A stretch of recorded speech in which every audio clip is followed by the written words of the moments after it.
Hello friends, on April 11, 1970, the Apollo 13 mission rocket was launched from the Kennedy Space Center in America.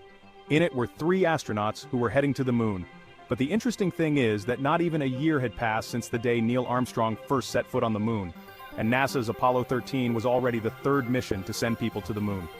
Seeing the success of the previous 2 missions, the astronauts in this rocket were very confident about their mission and their dream. Their dream was to set foot on the moon, but at that moment, they were unaware that their dream would never become a reality.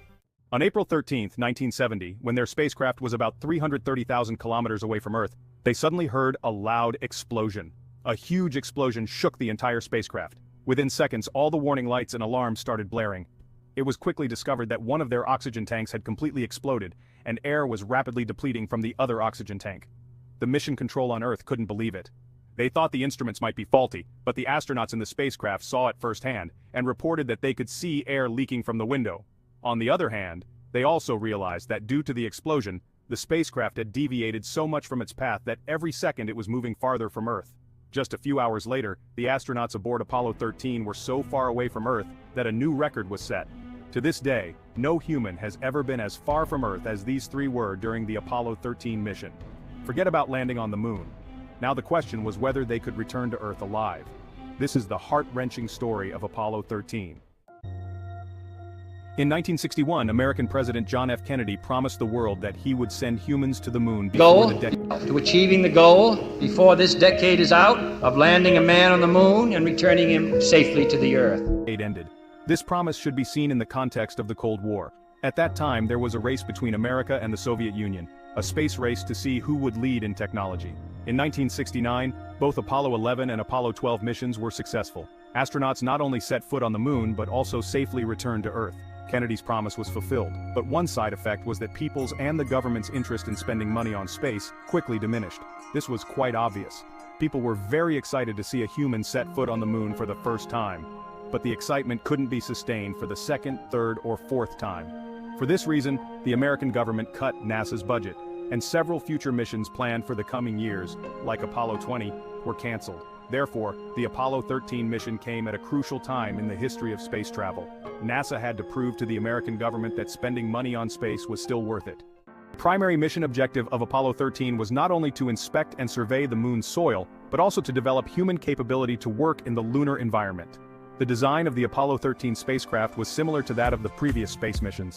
It mainly had 4 main components: the command module, the service module, the lunar module, and the launch escape system. It was launched on a Saturn V rocket.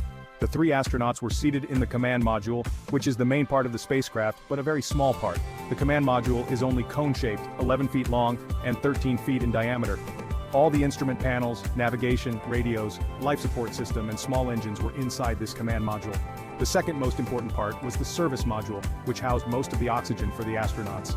It also had small engines and fuel cells to generate electricity. The command and service modules were often referred to together as the Command and Service Module, or CSM for short. They remained connected throughout the mission until the astronauts were returning to Earth and separated during re-entry. The third part was the lunar module, whose job was to land on the moon and after completing its work reattach to the CSM. The fourth part, the launch escape system, wasn't as important for the mission. Its job was only to save the astronauts if an accident occurred during launch. It worked in such a way that if an accident or fire happened during the rocket launch, it would eject the astronauts. On April 11, 1970, Apollo 13's launch happened safely and successfully, so the LES system was not needed. 3 astronauts are seated in the spacecraft commander Jim Lovell, module pilot Fred, and command module pilot Jack Swigert. Coincidentally, none of these 3 were originally chosen for this mission. The original 3 were different, but due to various problems, they could not participate in the mission. This is why these 3 astronauts form the crew and take off. Approximately 200,000 people came to see the rocket launch from Earth. This number was very small compared to the launch of Apollo 11 last year, which saw 7 million people. Watching the rocket launch, NASA once again realized how quickly public interest in space exploration had decreased. As for the mission, the spacecraft smoothly flies towards its target. It will take them 3 days to reach the lunar crater, a large pit on the moon believed to hold a lot of information not only about the moon, but also about the Earth. The biggest problem arises in the first 2 days, when astronaut Jack realizes he forgot to file his income tax return. He asks the mission control on Earth if he can get an extension, and they laughingly tell him he can get a 60-day extension. This conversation reassures them that everything is going well. In the first 2 days, no significant problems occur in the mission. At mission time 46 hours and 43 minutes, the capsule communicates. The duty officer at that time says the spacecraft is in excellent shape and they are getting bored sitting there. On the third day of the mission, April 13th, the crew is informed they need to perform some tests in the module and do a television broadcast showing the interiors of the command and service modules. Public interest in this was so low that no television network aired the broadcast. Commander Lovell's wife went to the VIP room of Mission Control to watch this broadcast. About 6.5 minutes after the broadcast ended, Ground Control asked them to check the oxygen levels. There was nothing unusual about this, it was just a routine check of the oxygen tanks in the service module. As soon as this check was happening, a huge explosion occurs. Numerous warning lights and alarms start going off as mentioned at the beginning of the video. The astronauts feel a big jolt. Commander Lovell contacts Mission Control saying, "Houston, we have had a problem." It becomes clear that one oxygen tank is completely depleted, and the oxygen in the second tank is rapidly dropping. At first, Mission Control on Earth thought the instruments might be showing incorrect readings, but this was the truth. Urgent action was needed to save the astronauts' lives. The TV channels that found this mission boring and were not covering it now suddenly made it headline news. The oxygen tanks in the spacecraft were spherical, storing oxygen in liquid form with a heater in the center to convert liquid oxygen into gas. Apollo 13's service module had 2 such tanks. The number 2 oxygen tank had originally been installed on Apollo 10 but was removed for modifications. It had a minor accident where it was accidentally dropped, further damaging it during repairs. An internal tube got damaged and no one noticed it during inspection. During testing, it was noticed that the tank was never completely empty, so a heater was used to boil off the remaining oxygen completely. Later, it was discovered that the thermometer inside the tank could only show temperatures up to 30 degrees Celsius, but when the heater was used to heat the oxygen inside the tank, the temperature could reach up to 538 degrees Celsius. This extreme heating went unnoticed because the thermometer couldn't display such high temperatures. This extreme heating damaged the insulation of the electrical wires inside the tank. Before the mission started, NASA managers and engineers inspected the tank and approved it, but they missed the internal damage. This damage led to a spark caused by the electrical wires during a routine check on the third day of the Apollo 13 mission, resulting in the tank exploding. It was fortunate that the tank was mounted outside the spacecraft. If it had been inside, the astronauts could have been killed instantly. The explosion caused a 13-foot panel in the service module to be damaged. Besides this, there were other damages to the spacecraft that the astronauts were not aware of. A major decision needed to be made about the best way to return to Earth. The fastest way back was to turn the spacecraft around, but this required firing the main engine located near the damaged area. No one knew if the engine was damaged. The other option was to go around the moon and return to Earth, which would take 4 to 5 days. The flight director at NASA chose the second option. The astronauts were instructed to shut down the command module immediately and use the lunar module as a lifeboat on their return. Although this was a safer option, it also posed several challenges. The lunar module was designed to carry 2 people for about 30 hours, as its original purpose was to land on the moon and then reattach to the command module. Now, it had to accommodate 3 people for 4 to 5 days. Additionally, the lunar module's engines were not designed for repeated firings, making the situation risky.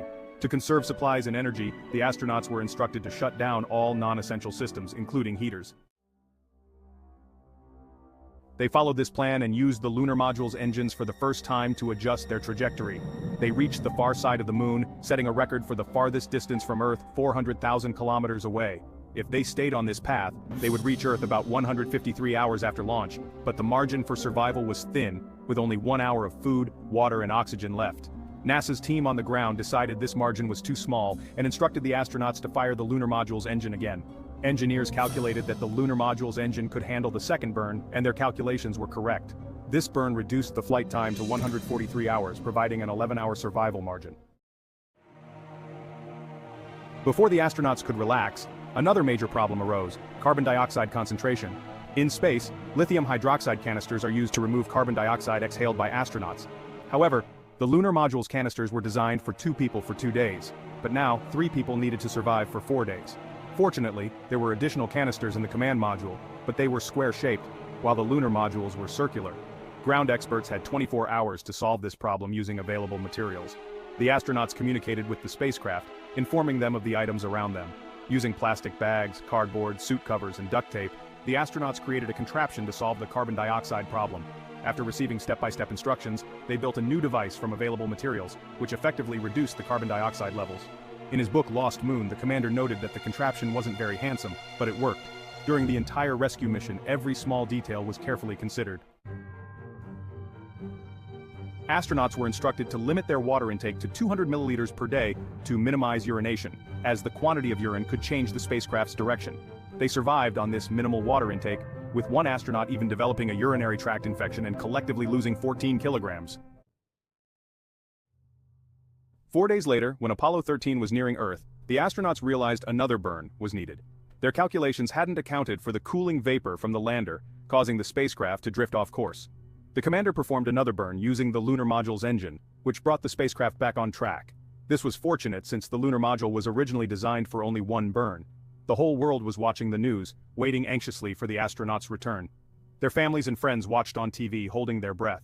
The critical question was whether the damaged spacecraft could survive the heat impact upon re-entry into Earth's atmosphere and keep the astronauts alive.